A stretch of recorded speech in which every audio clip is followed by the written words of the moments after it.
les gens disent de moi.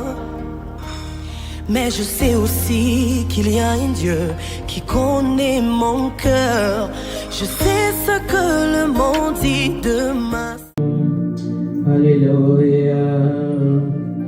Oh, Emmanuel est là, ici présent avec moi. Alléluia. Emmanuel est là, oui, Emmanuel est là ce soir. Ce soir, Emmanuel est là. Ce soir, nous sommes là pour toi, Jésus-Christ. Nous sommes là pour t'honorer. Nous sommes là pour t'élever à travers ce ministère. Manifeste-toi dans la vie de chaque membre de cette famille. Manifeste-toi dans la vie de chaque membre de cette église, ô Dieu de gloire. Manifeste-toi à travers ceux qui vont écouter la parole de ce soir. Manifeste-toi, Saint-Esprit de Dieu, toi qui es l'esprit de la révélation, toi qui es l'esprit de la consolation, l'esprit de la guérison, l'esprit de l'adoration, toi qui es l'esprit supérieur, toi qui es l'esprit qui est au-dessus de tous les esprits. Saint-Esprit de Dieu, nous t'invoquons, viens prendre la place d'honneur, viens prendre le contrôle de toutes les choses, viens prendre le contrôle de toutes les pensées, viens prendre le contrôle de toutes les âmes en ces lieux. Au nom puissant de Jésus. Laisse que les sons de l'agneau s'élèvent en bouclier en ces lieux et que les sons royaux s'élèvent en royauté en ces lieux. Dans nos vies, dans nos maisons, au nom puissant de Jésus. Bénis ta parole, Seigneur, ce soir. Amen. Amen, bien-aimés. Alléluia. Bien-aimés. Alléluia, nous acclamons le Seigneur. Nous acclamons le roi de rois. Nous acclamons le Dieu de gloire, le Dieu de toute adoration. Nous acclamons le vainqueur de nos vies, le vainqueur de Golgotha. Nous acclamons celui qui est assis sur son trône de gloire, sur son trône de pitié, avec gloire, avec grandeur, avec magnificence. Il est le souverain bien, le souverain créateur de nos vies. Voilà pourquoi ce soir, nous sommes là pour toi, Jésus. Nous sommes là pour parler encore une fois de toi. Nous sommes là pour parler de ta puissance, pour parler de tes bienfaits, de tes bontés dans nos vies. Nous sommes là pour parler de miracles, pour parler de ton amour infini dans nos vies. Alléluia. Bien-aimé, je bénis les Seigneurs. Je bénis les Seigneurs, j'ai encore de larmes aux yeux. Des larmes de reconnaissance dans la présence du Seigneur pour ce qu'il est en train de faire dans la vie de chacun de nous. Bien-aimé, Dieu n'a pas besoin pour faire un miracle. Il n'a pas besoin d'une multitude. Dieu n'a pas besoin que cette église soit remplie.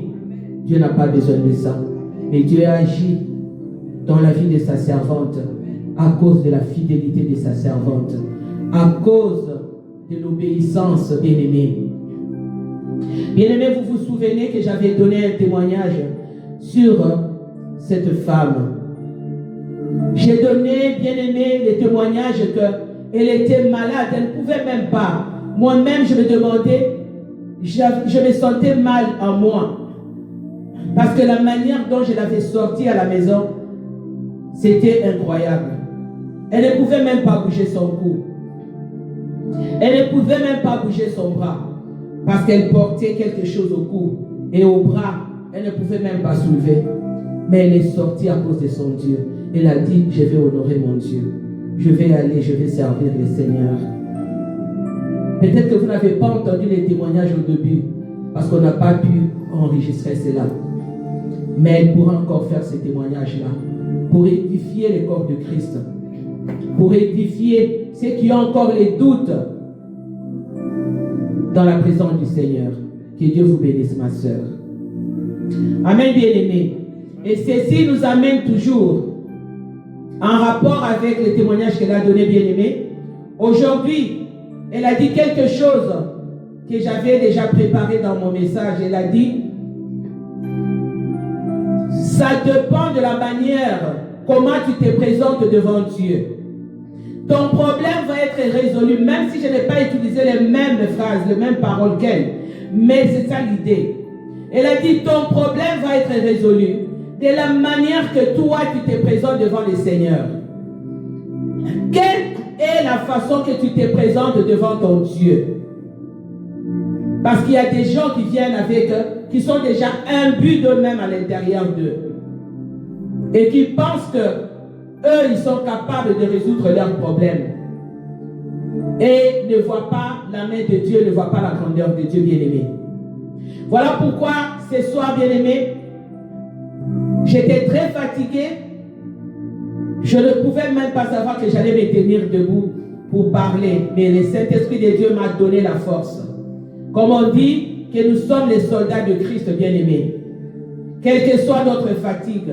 Mais lorsqu'on demande aux militaires de s'élever pour dire que tu dois t'élever pour aller combattre, parce que ton pays est en guerre, ces militaires-là s'élèvent pour aller défendre son pays. Bien-aimés dans le Seigneur, nous sommes les soldats de Christ, les soldats du dernier temps. Amen, bien-aimés.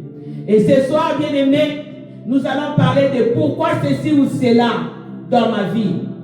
Et les gens te posent toujours des questions. Pourquoi ceci ou cela dans ma vie? Pourquoi?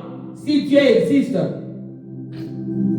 pourquoi telle chose m'arrive? Pourquoi telle chose n'arrive qu'à moi, pas aux autres? Pourquoi dans ma famille telle chose? Pourquoi dans la vie de mes enfants telle chose? Pourquoi dans mon travail? Pourquoi ma santé? Pourquoi ceci? Bien-aimés, il y a ceci ou cela pour une raison quelconque dans nos vies, bien-aimés. Les pourquoi là, les ceci ou cela. Dieu sait pourquoi ceci, Dieu sait pourquoi cela qui arrive dans ta vie. Dieu le sait. Parce que Dieu sait que les ceci peut-être que tu refuses là, les ceci là va te sauver d'une mort.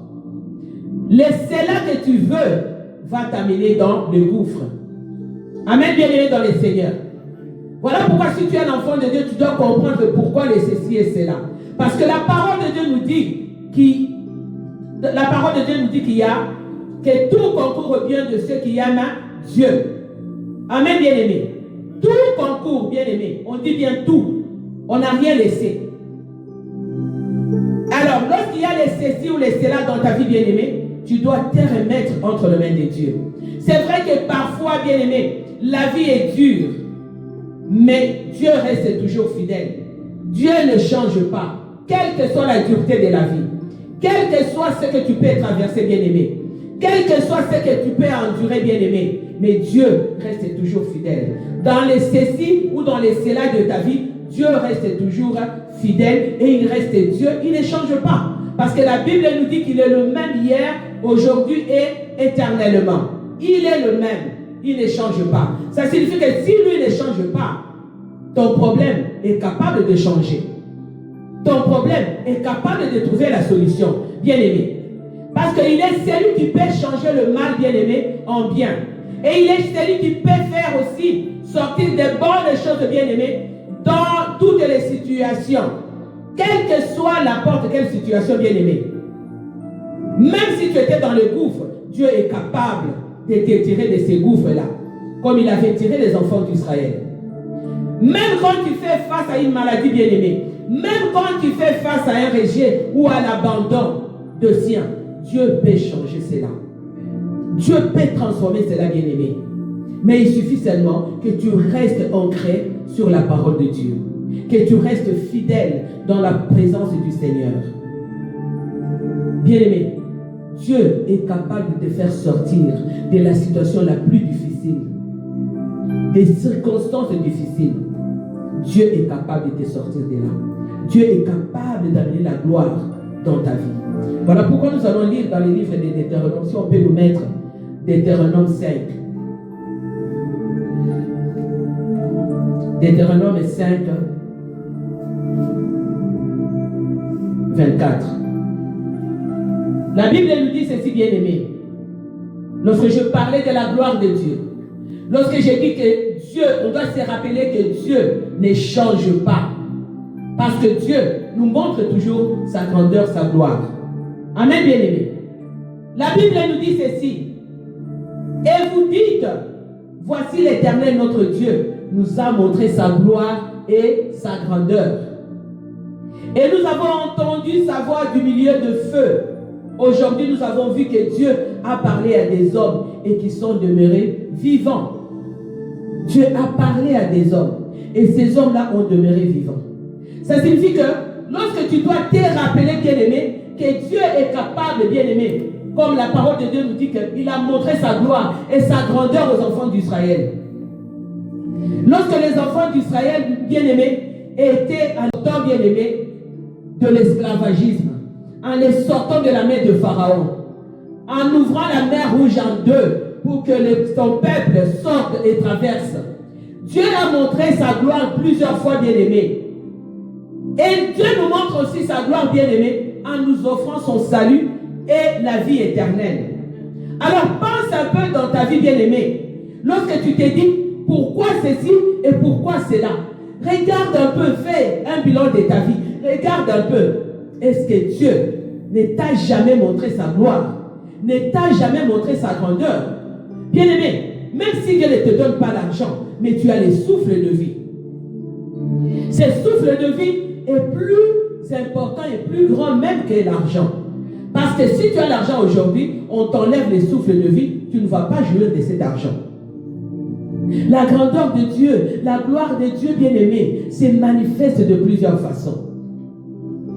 Dans la Bible que nous lisons chaque jour, bien-aimé, cette Bible-là regorge des histoires, les histoires des hommes et des femmes qui ont découvert la fidélité de Dieu au milieu des situations désespérées, au milieu des situations difficiles, bien-aimés.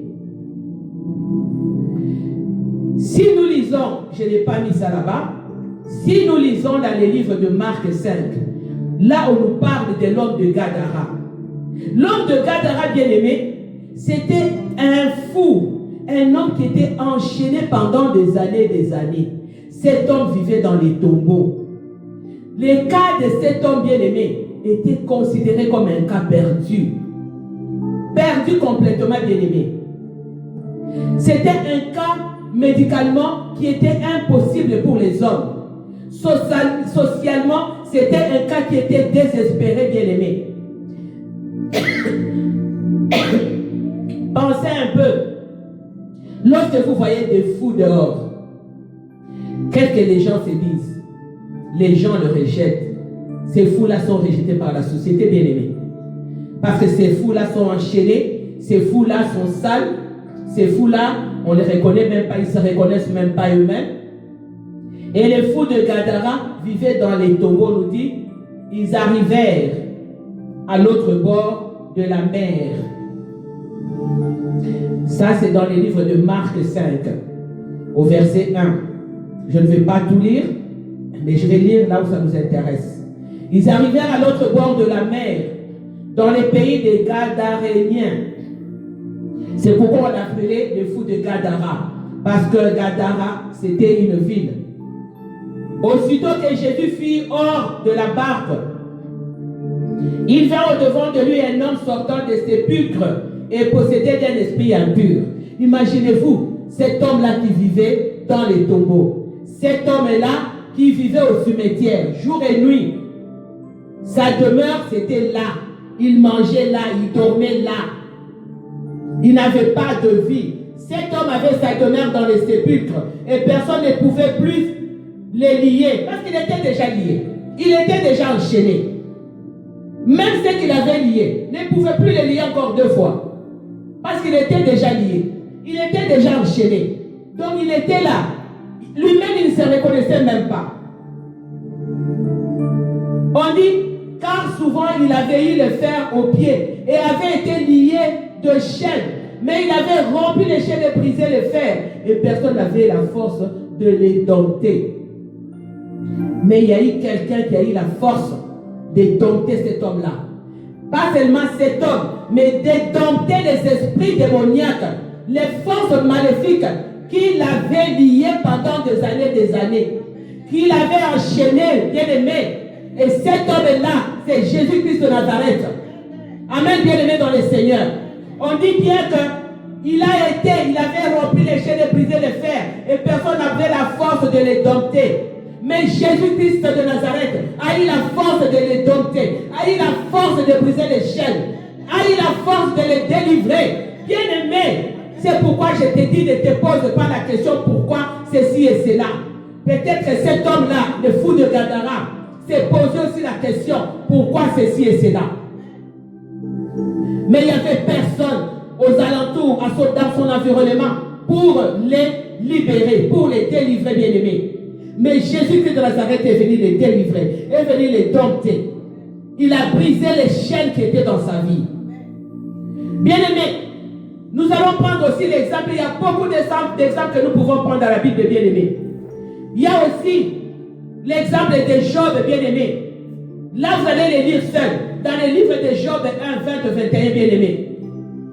Vous allez trouver que dans le livre de Job, Job avait tout perdu. Job avait tout perdu. Job avait perdu ses biens. Job avait perdu ses enfants. Job avait même, je peux dire, gagné même une maladie. Et cette maladie, il était frappé par l'ulcère. Et Job a été abandonné de tous, bien-aimé. Il a été abandonné. Mais Job avait compris une chose, bien-aimé, que pour être rétabli, bien-aimé, je dois aller dans la présence de Dieu et je dois demeurer dans la présence de Dieu. Bien-aimé, Job avait refusé de maudire Dieu. Job avait accepté. On peut me mettre Job 1, 21, 20, 21. Job avait accepté de bénir le Seigneur, bien-aimé. Job avait accepté de rester dans la présence du Seigneur. Il est resté dans l'adoration. Il est resté fidèle à Dieu. Il est resté dans la repentance, bien-aimé. Et dans l'intercession, bien-aimé. On nous met Job. Ici, on dit ceci, bien-aimé. Alors Job se leva, déchira son manteau et se rasa la tête. Puis se jeta par terre. Il se prosterna. Bien-aimé, le fait de se prosterner, c'est d'adorer le Seigneur. Job avait compris que Dieu est souverain. Je ne peux pas le maudire. Ce qui m'arrive, je dois l'accepter, mais me remettre entre les mains de Dieu et commencer à le bénir. Commencer à me repentir de mes mal, de mes fautes. Bien-aimé, des fois, lorsque ceci et cela nous arrive dans la vie, on commence à condamner Dieu. On commence à dire pourquoi Dieu, pourquoi ça m'arrive? Oui, pourquoi cela, pourquoi ceci dans ma vie? Pourquoi ceci dans la vie de mes enfants? Pourquoi ceci dans ma propre vie? Bien-aimé, on refuse de se regarder soi-même. On refuse de faire un examen de conscience. Mais Job avait compris cela, bien-aimé. Peut-être que le fou de Gadara avait aussi compris cela. Même dans sa folie, bien-aimé, il était toujours resté attaché à Dieu. C'est pourquoi Jésus-Christ s'est manifesté dans la vie de ce fou de Gadara. Peut-être que dans son subconscient, cet homme-là se disait, ah, j'avais fait mal quelque part. Je m'étais mal conduit. Je n'avais pas bien marché devant le Seigneur. Seigneur, pardonne-moi. Voilà pourquoi Jésus-Christ était venu dans la vie de ce fou-là de Gadara. Bien-aimé, la Bible nous dit, je suis sorti du sein de ma mère et nu, je retournerai dans les seins de la terre. Job avait compris que même si aujourd'hui Dieu m'arrache, on m'enlève la richesse, on m'enlève les enfants, on m'enlève tout ce que j'avais, mais Dieu reste toujours mon Dieu, il est souverain, parce que moi, j'étais venu nu et je retournerai nu dans les seins de la terre, parce que je n'avais rien amené sur cette terre. Tout ce que j'ai gagné aujourd'hui, je les ai trouvés sur la terre. Quand j'étais venu nu. Et je retournerai aussi comme ça. Parce que quand j'étais venu, je n'avais pas amené une valise de dollars. Je n'avais pas amené une valise d'enfants, ni de quoi que ce soit. Et c'est pourquoi si on comprend toutes ces choses-là, bien aimés, on ne doit pas s'accrocher aux choses de cette terre. Et on ne doit pas se poser des questions pourquoi ceci ou cela. Mais on doit faire comme Job, qui était parti dans la prosternation, dans la présence du Seigneur, dans l'intercession, dans la repentance, pour se repentir, bien que lui n'avait pas fait mal, mais ce sont ses enfants qui se comportaient mal. Mais Job a compris cela, il est allé s'humilier devant son Dieu. Amen, bien-aimé. Et il dit, l'Éternel a donné, et l'État continuait toujours à bénir le nom de l'Éternel.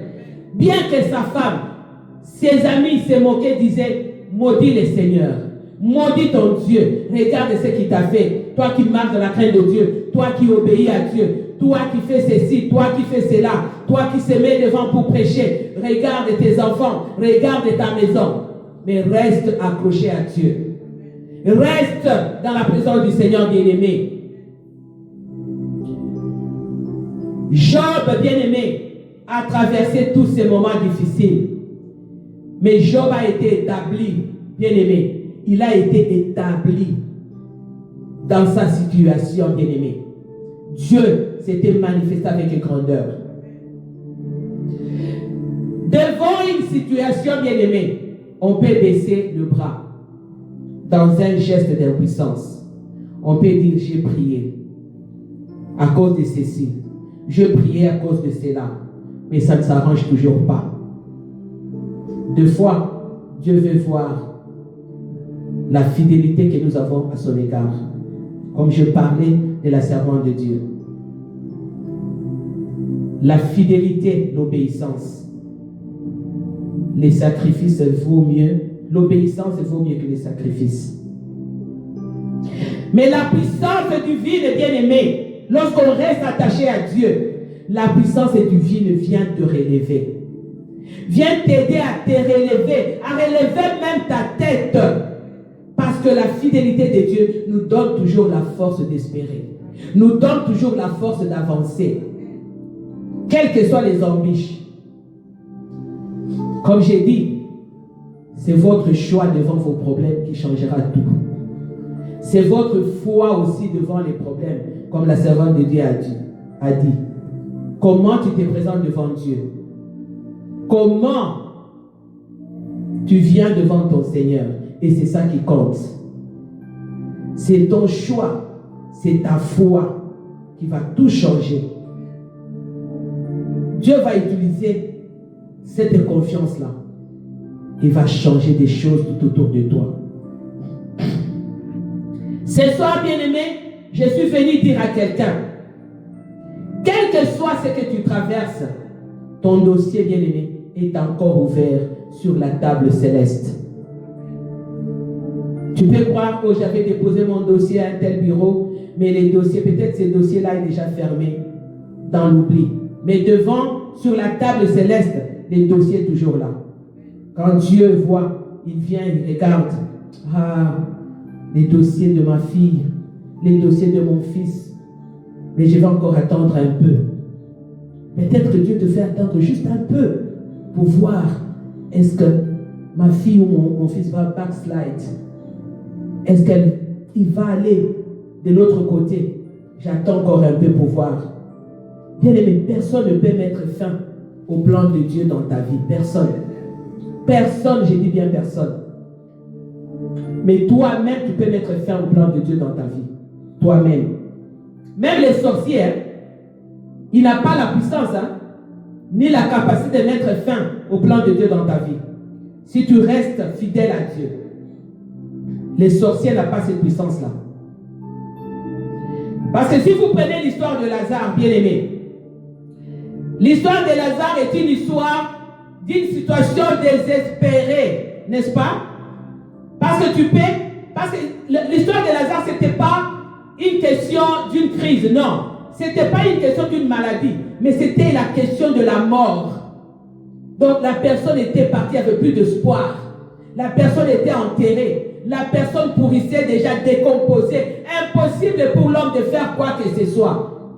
N'est-ce pas? C'est pour te dire que ni les sorciers n'ont aucun pouvoir de changer les plans de Dieu pour ta vie. Aucun homme sur cette terre, par ses paroles, par son argent, ne peut changer les plans de Dieu pour ta vie.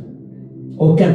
Mais toi, si tu peux changer cela, si tu ne marches pas dans la crainte de Dieu, si tu marches loin de Dieu. Le diable est venu dans la vie de Job, il a tenté Job. Le diable est venu dans la vie du fou de Gadara, il a lié cet homme-là, il a enchaîné cet homme pendant des années. Mais à la fin, il n'a pas eu gain de cause. C'est Jésus-Christ qui a eu gain de cause. Il a été délivré et les chaînes ont été brisées. Job a été rétabli, bien-aimé. Et nous voyons que Lazare, dans sa tombe, pourquoi Lazare a eu la vie? Parce que Lazare avait gardé la foi, bien-aimé. C'est sa foi, cette foi-là, qui avait tout changé, malgré qu'il était dans la tombe, en décomposition. Mais Lazare savait qu'il y avait encore un Dieu, qu'il avait un ami en qui il avait cru quand il était sur la terre. Et Lazare a crié à cet ami-là, bien-aimé. Bien-aimé, Dieu avait donné l'ordre divin de rouler la pierre. C'est de la même façon que Dieu va donner l'ordre divin plutôt, de rouler la terre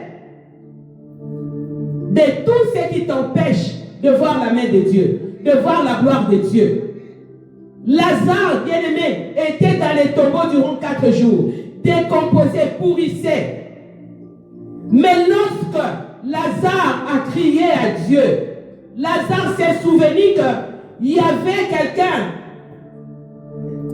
un sauveur, le rémunérateur, son ami, le vainqueur de Golgotha. Il avait crié à celui-là.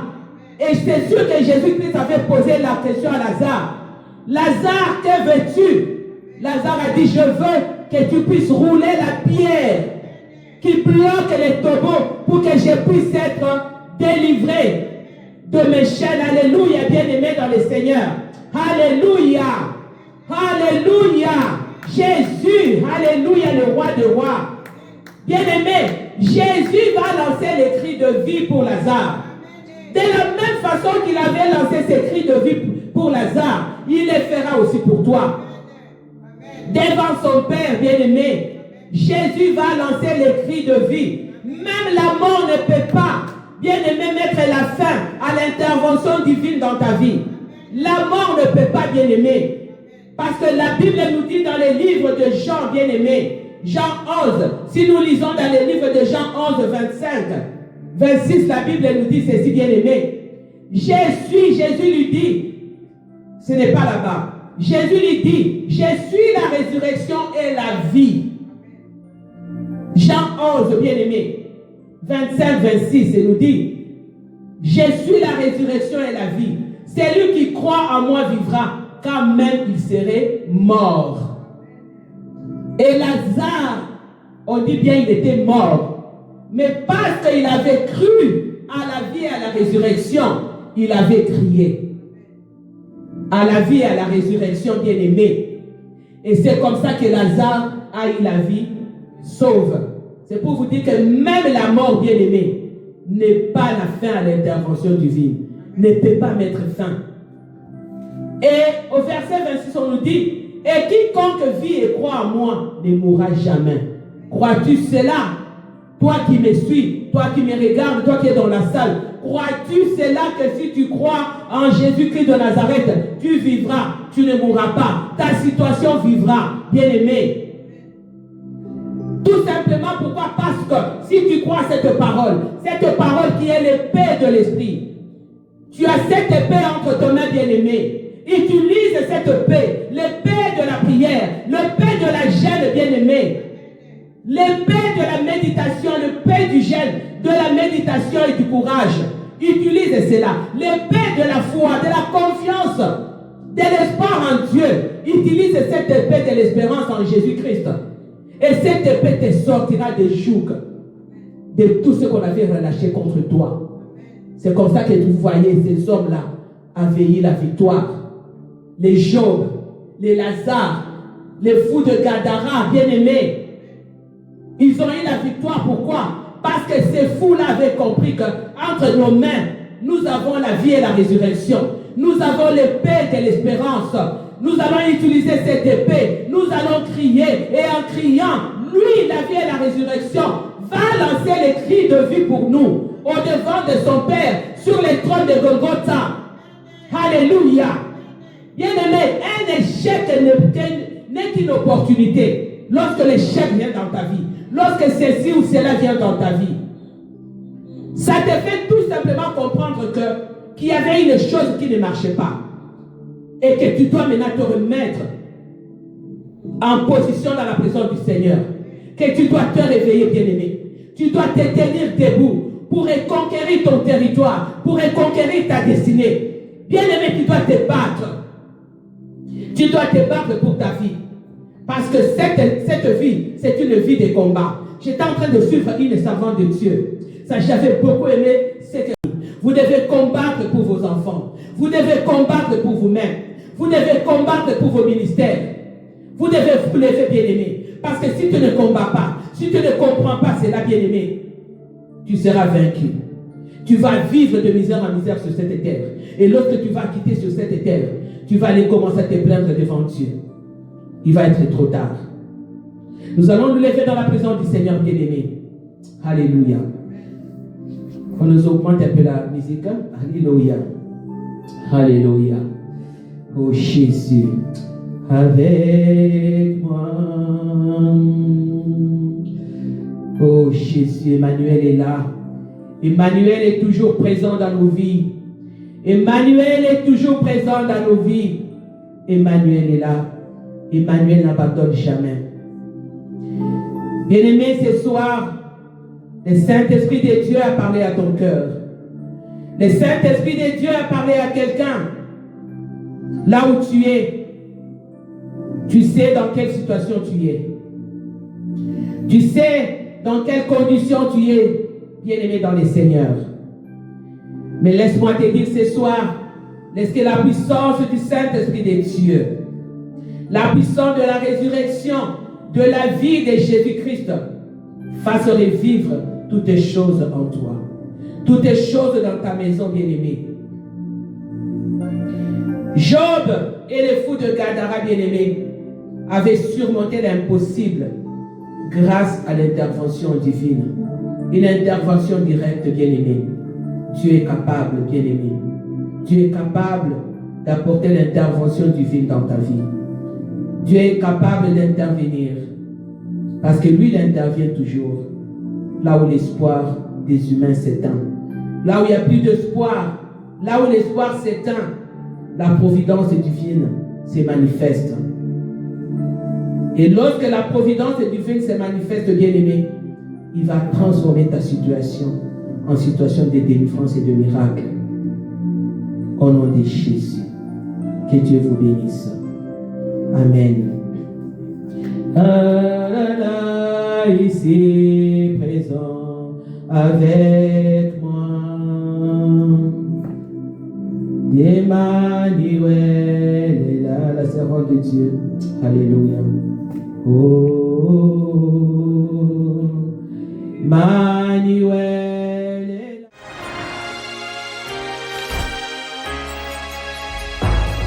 Je sais ce que les gens disent de moi, mais je sais aussi qu'il y a un Dieu qui connaît mon cœur. Je sais ce que le monde dit de moi.